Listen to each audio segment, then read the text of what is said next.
Assalamu alaikum, Muria. Thank you so much for joining us. Walaikum assalam. Thank you so much for inviting me, Mitam. सबसे पहले तो congratulation कि आपने एक बहुत बड़ा रिकॉर्ड अपने नाम किया यंगेस्ट चार्टर्ड अकाउंटेंट होने का। सबसे पहले मैं आपसे ये पूछना चाहूँगा कि आपने किस तरह से ये रिकॉर्ड अपने नाम किया, इसका क्या क्राइटेरिया था और आप इस फील्ड में कैसे आए? तो बेसिकली मेहताब, इस फील्ड में आने का डिसीजन मेरे फादर का था, क्योंकि जब मैंने सीए स्टार्ट किया उस टाइम पे उम्र मेरी काफ़ी छोटी, तो मैंने प्राइवेटली ओ लेवल्स और ए लेवल्स के एग्जाम्स दिए थे।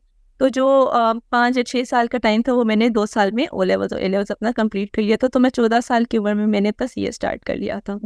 मेरे ओ लेवल्स में भी अकाउंटिंग सब्जेक्ट्स थे, बिजनेस सब्जेक्ट्स थे, तो उस टाइम पे मेरा माइंडसेट बन चुका था कि अच्छा, दिस इज समथिंग जो कि नंबर से एक ऐसी चीज़ है जो मुझे समझ आती है, जिसमें मेरा इंटरेस्ट है, जिसको मैं जब मैं नंबर्स जब मैं मैथ कर रही होती हूँ या जब मैं अकाउंटिंग पढ़ रही होती हूँ, तो दिस इज समथिंग जो कि मुझे समझ आ रही होती है, जिसको मैं एंजॉय कर रही होती हूँ।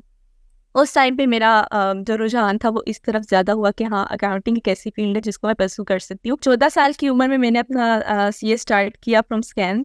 मेरे आर्टिकल्स जो थे वो एयर फर्गसन से स्टार्ट हुए। मैंने 16 साल की उम्र में अपना इंटर सीए कंप्लीट कर लिया था, जिसको आप कैफ कहते हैं। मेरे फर्गसन से आर्टिकल स्टार्ट हुए व्हेन आई वाज 16। और इससे पहले अगर मैं बात करूँ अपने इंटर सीए की, तो ऐसा नहीं है कि मैं कोई बहुत ब्रिलियंट स्टूडेंट थी, जो कि लोग नॉर्मली समझते हैं। जब भी ये मेरी स्टोरी सुनते हैं तो दे एज्यूम कि शायद मैं कोई ब्रिलियंट स्टूडेंट थी जिसने कर लिया इतनी आसानी से। तो ऐसा नहीं है। मैंने हमेशा अपने आप को एक बहुत एवरेज स्टूडेंट कंसीडर किया है मैंने। इवन जब मैं इंटर सी कर रही थी तो मेरा ऑडिट एग्ज़ाम भी फेल हुआ। मेरी दोबारा अटेम्प्ट लगी। 6 महीने मेरे वो ज़ाया हुए। जब मैं अपना फाइनल एग्ज़ाम्स दे रही थी उसमें भी मेरा एक पेपर फेल हुआ। मेरा 6 मंथ्स अटेम्प्ट आगे चली गई उसकी वजह से। तो स्टिल जब मेरा लास्ट पेपर जब मैंने क्वालिफाई किया, तो उस वक्त आई वाज 19 ईयर्स ओल्ड। और उस टाइम पे मुझे नहीं मालूम था कि if I am the youngest chartered accountant, but हाँ, बिकॉज जो नॉर्मली स्टूडेंट्स थे उस टाइम पे, those were like 24-25 years old, मुझसे काफ़ी बड़े थे एज में।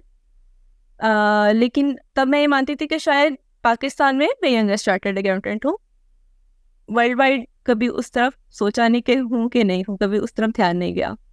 आई एम रिसेंटली, क्योंकि it has been like 8 years. 2016 में मैंने क्वालिफाई किया था, जून अटेम्प्ट थी। तो अब there was an Indian girl जिसने अपना रिकॉर्ड क्लेम किया था for the youngest chartered accountant female. तो मुझे जब पता चला from my relatives and friends कि एक रिकॉर्ड क्लेम हुआ है, बिकॉज उससे पहले ये रिकॉर्ड एक्सिस्ट नहीं करता था इन गिनेस। तो जब ये रिकॉर्ड क्लेम हुआ, तो सो बेसिकली जो रिकॉर्ड होता है वो मैयर होता है इन ईयर्स एंड डेज। तो उसका रिकॉर्ड था इन 19 ईयर्स एंड 300 समथिंग डेज। और जो मैंने अपना सीए किया था that was 19 years and 200 days. तो उसमें फिर तो बेसिकली ये काम इस तरह करता है कि जब कोई रिकॉर्ड एक्सिस्ट करता है इन गिनेस, और अगर आपने उसको ब्रेक किया होता है, सो आप वेबसाइट पे जाके उनकी अपना रिकॉर्ड जो होता है क्लेम करते हो। तो मैंने अपना रिकॉर्ड क्लेम किया उसके अंदर। फिर उसमें रिक्वायरमेंट्स होती हैं फ्रॉम गिनेस कि जो डॉक्यूमेंट्री एविडेंस वो रिक्वायर कर रहे होते हैं टू प्रूव कि आप जो रिकॉर्ड क्लेम कर रहे हो वो एग्जिस्ट करता है कि नहीं करता। ऑफिशियल स्टेटमेंट्स रिक्वायर्ड होती हैं, विटनेस स्टेटमेंट्स रिक्वायर्ड होती हैं, उनके मल्टीपल क्राइटेरियाज होते हैं। तो वो सारा प्रोसेस हुआ। तो 3 to 4 मंथ्स का एक पूरा प्रोसेस था, जिसके बाद finally they approve my record. और ये अब वेबसाइट के ऊपर भी अपडेट हो चुका है। राइट। अच्छा, ये बताइएगा कि आपने ये कहा कि आप ब्रिलियंट स्टूडेंट नहीं थी, तो क्या वजह बनी कि आपने इतनी जल्दी अपने पेपर्स क्लियर कर लिए? कोई ना कोई कंसिस्टेंसी, कोई नंबर ऑफ आवर्स, कोई स्ट्रेटजी, कोई ये भी शेयर करें कि आपका क्या प्लान हुआ करता था कि जो सुनने वाले में भी वो उस प्लान पे अमल करके वो भी सक्सेसफुल हो जाए? अच्छा, सो बेसिकली अगर मैं अपना